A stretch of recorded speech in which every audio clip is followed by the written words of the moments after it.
কেমন আছেন সবাই? আজ বুধবার, সকাল এখন 7টা। আজ মেয়েরা স্কুল থেকে যাবে পিকনিকে, তাই 7টার সময় মেয়েকে নিয়ে আমি বেরিয়ে পড়লাম ওকে স্কুলে পৌঁছাবার জন্য। কারণ ওকে 7:30টার মধ্যে স্কুল ঢুকতে হবে, বাস ছাড়বে 8টার সময়। তাই খুব তাড়াহুড়ো করেই আমরা পৌঁছে গেলাম ওর স্কুলে। আমরা এখন যাচ্ছি সেন্ট লরেন্স স্কুলের সামনে দিয়ে। আর কিছুক্ষণ বাকি, তার মধ্যেই আমরা পৌঁছে যাব স্কুলে। মেয়ে খুব টেনশনে আছে, কারণ 7:30টায় ঢুকতে বলেছে, এখন বাজে 7:20। তো সেই জন্যই ভাবছে মা পৌঁছাতে পারবো তো। কিন্তু দেখলাম আমি টাইমেই স্কুলের কাছে পৌঁছে গেছি। এই যে আমরা ক্যাথলিন থেকে স্কুলের দিকে, স্কুলের গলিটার মধ্যে ঢুকছি, পৌঁছে যাব আর কিছুক্ষণের মধ্যেই স্কুলে। সকালবেলা তো স্কুলের প্রত্যেকটা লেনই ভীষণ ভিড় থাকে। সে শুধু আমার মেয়ের স্কুল বলে নয়, সব স্কুলেরই জায়গাতে দেখি আমি ভীষণ ভিড় থাকে। এই যে সেন্ট লরেন্স স্কুলের সামনেই দেখুন, সকালবেলা বাচ্চারা নামছে, পুরো রাস্তাটা যেন এরকম একদম ট্রাফিক ভর্তি হয়ে আছে। গার্জেনরা ছাড়তে আসে, কেউ গাড়িতে, কেউ স্কুটিতে, কেউ কারপুলে। সেই জন্য রাস্তাঘাট এই সকালের দিকে সব জায়গাতেই ভীষণ ভিড় থাকে। আমিও পৌঁছে গেছি লর্ডসিনা রোডের কাছে। এদের স্কুলের বাচ্চারাও এক এক করে সব স্কুল ঢুকছে।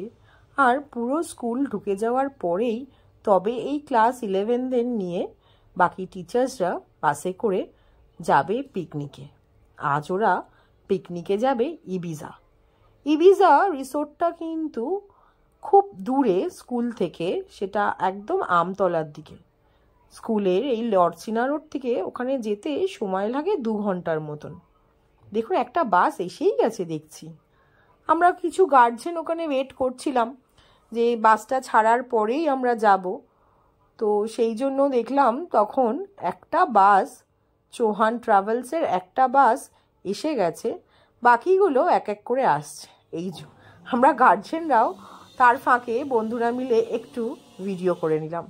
অনেক দিন পর দেখা, কারণ আমরা এখন আর মেয়েদের কেউ স্কুলে ছাড়তে আসি না। ওরা নিজেরাই আসে আর নিজেরাই যায়, তার কারণ ওরা তো বড় হয়ে গেছে। এই যে সব স্টুডেন্টদের লাইন করে বাসে এক এক করে তুলছে। দেখতে পাচ্ছেন কত সিকিউরিটি গার্ডের কাছেও কিন্তু একটা করে সব বাচ্চাদের নামের লিস্ট আছে। এই যে বাসটা, এই বাসে কতগুলো স্টুডেন্ট উঠছে, তা কে কে উঠছে, পুরো লিস্টটা নিয়ে স্কুলের সিকিউরিটি এগিয়ে গেছে, ওদের এক এক করে নাম ধরে ধরে তুলবে। সেকেন্ড বাসটিও এসে গেছে এবং সেকেন্ড বাসে ওঠার জন্যও কিন্তু স্টুডেন্টরা এবার বেরোবে। আমরা গার্জেনরা তো দেখছেন দাঁড়িয়ে আছি এখনও, যাতে বাসটা ছেড়ে দেওয়ার পরেই আমরা যাব। এটা যেন আমাদের অভ্যাস হয়ে গেছে। এই যে আরেকটি সিকিউরিটি গার্ডও বেরিয়ে পড়েছেন লিস্ট নিয়ে হাতে, কজন স্টুডেন্ট এবং টিচার্স এই বাসে উঠছে।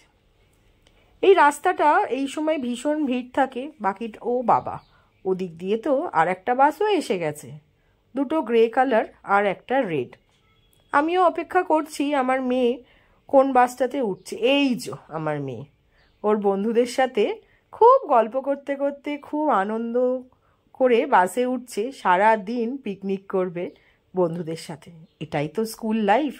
টিচার্সরাও ঘুরছে যাতে প্রত্যেকটি মেয়ে বাসে ঠিক জায়গাতে উঠে তারা বসতে পারে। কি আনন্দ মনে! দেখুন এদের সবাইকে দেখেই মনে হচ্ছে এরা বিশাল মজা করবে। ওই দিক দিয়ে থার্ড বাসটিও এসে গেছে। একটা জিনিস আমার ভীষণ ভালো লাগলো, যে স্কুলের সিকিউরিটি, টিচার্স প্রত্যেকরা এত রেসপন্সিবিলিটি নিয়ে এদের নিয়ে যাচ্ছে যে আজকে পিকনিকটা টিচার্সরা কতটা এনজয় করবে জানি না, কিন্তু স্টুডেন্টরা খুবই এনজয় করবে। আমার মেয়ের ক্লাস টিচারও চলে গেছে, ওই যে তার ক্লাসের প্রত্যেকটি মেয়ে উঠছে বলে উনিও পেছনে দাঁড়িয়ে পড়েছেন। প্রত্যেককে লাইন করে বাসে ওঠাচ্ছে।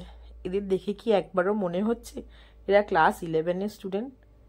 শুধু শারীরিক দিক দিয়েই এরা বেড়েছে, মানসিক দিয়ে কিন্তু এরা এখনও সেই নার্সারি স্টুডেন্ট। যিনি সিকিউরিটি গার্ডের ইনচার্জ, ওই ভদ্রলোকটিও কিন্তু একদম বাসে, প্রত্যেকটি বাসের আগে গিয়ে দেখে নিচ্ছে প্রত্যেকটি মেয়ে ঠিকঠাকভাবে বাসে উঠেছে কিনা। আজ 5টা বাস যাচ্ছে ক্লাস 11-এ পিকনিককে নিয়ে। ক্লাস 12-এ এদের আর কোনো পিকনিক হয় না, তাই 11-এই প্রত্যেকেই চলে গেছে, কারণ ওরা জানে পরের বছর এদের বোর্ডস, আর বোধহয় ওরা পিকনিক যেতে পারবে না। তখন পড়াশুনোর এত চাপ থাকে, পিকনিক তাদের মাথাতে আসেই না।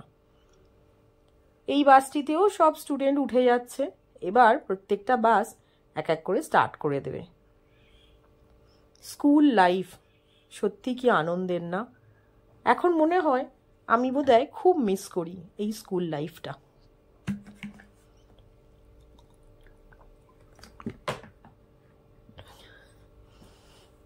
এই যে আস্তে আস্তে যে টিচারটি ছিলেন ওনাকেও তুলে নিল। এবার এই বাসটিও স্টার্ট করে পৌঁছে যাবে ইবিজা। আগের দুটো বাস পুরোপুরি চেক হয়ে গেছে, সব স্টুডেন্ট উঠে গেছে বলে ছেড়ে দিয়েছে লাস্ট বাসটি। মেয়ে ওখানে পৌঁছে বেশ কিছু ছবি তুলে কিছু ভিডিও করে আমাকে পাঠিয়েছিল, সেগুলো একটু দেখিয়ে দিলাম। বিকেল 4টের সময় তো ওদের ফেরার কথা ছিল, কিন্তু এখন বাজে 5:30, সবে বাসগুলো স্কুলের দিকে আসছে। আমরা গার্জেনরা ভীষণ টেনশন করছিলাম যে এখনো আসছে না কেন, কিন্তু স্কুলে প্রত্যেকটি সিকিউরিটি একদম দাঁড়িয়ে পড়েছে এক একটা বাস আসার পরে, প্রত্যেকটি স্টুডেন্টকে গুনে চেক করে একদম স্কুলের ভেতরে ঢুকিয়ে দিল।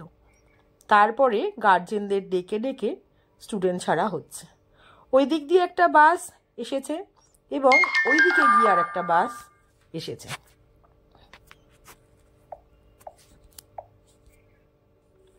এই যে আমার মেয়েও ঢুকে পড়লো, ও এসে গেছে ওর বন্ধুদের সাথে। খুব আনন্দ করেছে, চোখ মুখ দেখেই মনে হচ্ছে, কিন্তু ভীষণ টায়ার্ড। প্রত্যেকে বেরিয়ে পড়েছে, বেরিয়েই ওদের একটু খিদেও পেয়ে গেছে, তাই একটু ওদের নিয়ে সামনেই একটা ক্যাথলিন আছে, ওখানে যাব। কৃতিকা, রিঙ্কুও এসে গেছে, কৃতিকার মা, অস্মিতা, আমার মেয়ে, আমরা সবাই মিলে এলাম ওখানে কাছাকাছি ক্যাথলিনে বাচ্চাদের একটু কিছু খাওয়াবো। খুব আনন্দ, কত গল্প, যেন ওদের শেষ হয় না। দেখছেন কি আনন্দ করছে এই বন্ধুগুলো। আর কদিন পরে যখন সব এদিক ওদিক হয়ে যাবে, এই স্মৃতিগুলোই ওদের কাছে থেকে যাবে। চলুন আজ আমি এখানেই আসি, আবার আসবো আবার একটা নতুন ব্লগ নিয়ে, আরও অনেক গল্প নিয়ে। ততক্ষণ আপনারা সবাই ভালো থাকবেন, আনন্দে থাকবেন।